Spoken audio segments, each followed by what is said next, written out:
Hello hi friends, నేను మీ జేసుదని. ఈరోజు recipe వచ్చేసి ఉల్లి పొరక ఎగ్ వేసి నేను ఈరోజు ఫ్రై అయితే చేసినాను. చూడండి, ఇందులో ఏమాత్రము వాటర్ వేయకుండా ఆయిల్లోనే నేను ఫ్రై చేసి ఎగ్ కర్రీ అనేది అయితే ప్రిపేర్ చేసినాను స్ప్రింగ్ ఆనియన్స్తో. ఓకేనా, ఇప్పుడు ఇది ప్రాసెస్ అయితే మనము స్టార్ట్ చేసుకుందాము. ఇప్పుడు మనము ఉల్లి పొరక కర్రీకి నేను స్టవ్ వెలిగించి ఒక గిన్నె అయితే రెడీగా పెట్టుకున్నాను. ఇప్పుడు ఆయిల్ అయితే యాడ్ చేసుకోవాలి. ఆయిల్ వచ్చేసి 4 స్పూన్స్ ఆయిల్ అయితే నేను యాడ్ చేస్తున్నాను.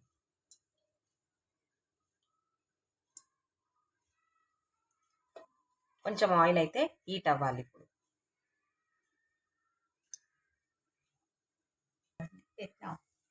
ఇప్పుడు ఆయిల్ అయితే హీట్ అయ్యింది. సో ఆనియన్స్ అయితే మనం వేసుకోవాలి. 1 ఆనియన్. ఇప్పుడు పసుపు అయితే వేసుకోవాలి. ఆనియన్స్ మంచిగా ఫ్రై అయినాయి కదా. నెక్స్ట్ అల్లం పేస్ట్, 1 స్పూన్ అల్లం పేస్ట్. ఇప్పుడు ఇవన్నీ మంచిగా మనం మిక్స్ చేసుకోవాలి ఒకసారి.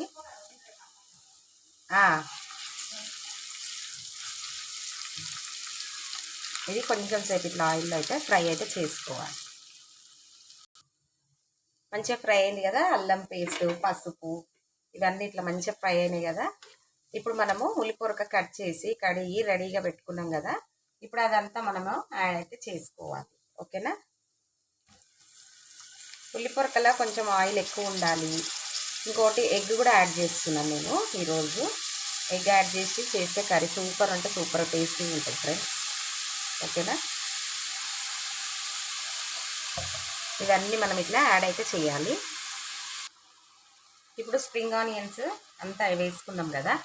ఒకసారి ఇట్లా మంచిగా కలుపుకొని ఇది ఆయిల్లో అయితే మనము ఫ్రై అయితే చేసుకోవాలి ఫ్రెండ్స్.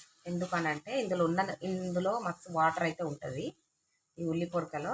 ఓకేనా, మేమైతే ఇక్కడ ఉల్లి పొరక అని అంటాము తెలంగాణలో.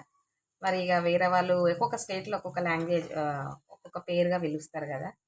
సో మా లాంగ్వేజ్లో మాత్రం ఉల్లి పొరక అని అంటాము, ఇంగ్లీష్లో మాత్రం స్ప్రింగ్ ఆనియన్స్. ఓకేనా, ఇప్పుడు ఇదైతే మంచిగా ఇట్లా ఆయిల్లో ఉడికించుకోవాలి.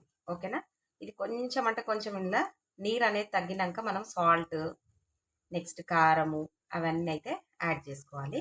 ప్రస్తుతానికి ఇప్పుడైతే కొంచెం నీరు అయితే తగ్గాలి. ఒక మూత అయితే పెట్టేసుకుంటున్నా. ఓకేనా,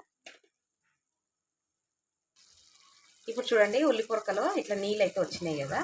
సో మనము ఇప్పుడే టేస్ట్కి తగ్గట్టుగా సాల్ట్, మిర్చి పౌడర్ యాడ్ చేసుకోవాలి. ఓకేనా, నేనైతే సాల్ట్ వేస్తున్నాను ఫ్రెండ్స్. 1.5 స్పూన్ అయితే వేస్తున్నాను. ఓకేనా, నెక్స్ట్ మిర్చి పౌడర్ కొంచెం ఎక్కువనే వేసుకోండి, ఎందుకంటే ఎగ్స్ కూడా యాడ్ చేస్తున్నాం కదా, అందుకని మీరు మీ టేస్ట్ తగ్గట్టుగా వేసుకోండి. నేనైతే 2.5 వేస్తున్నాను.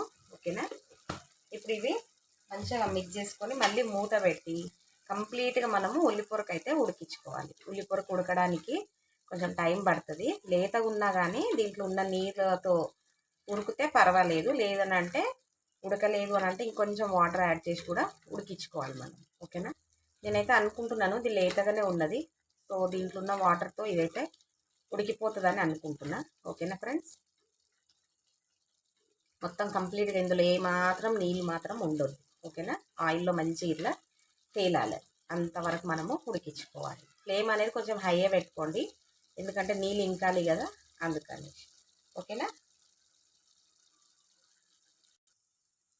ఇప్పుడు చూడండి స్ప్రింగ్ ఆనియన్ అయితే ఎంత మంచిగా ఇట్లా ఫ్రై అయిపోయిందో చూడండి. మంచిగా ఫ్రై అయితే అయిపోయింది. సో ఇందులో ఏమాత్రం వాటర్ అయితే లేదు, ఆయిల్లోనే మంచిగా ఉడికిపోయింది. ఇప్పుడు మనము ఎగ్స్ అయితే యాడ్ చేసుకోవాలి.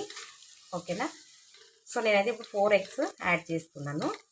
ఓకేనా, యాడ్ చేసినాక మీకు చూపిస్తా.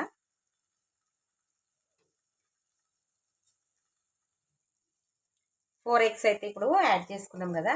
ఇది ఇట్లా ఫ్లేమ్ అనేది చిన్నగా పెట్టి గుడ్లు కొంచెం ఉడికేదాకా మనము కదిలియకుండా ఉడికించుకోవాలి ఆయిల్లో. ఓకేనా,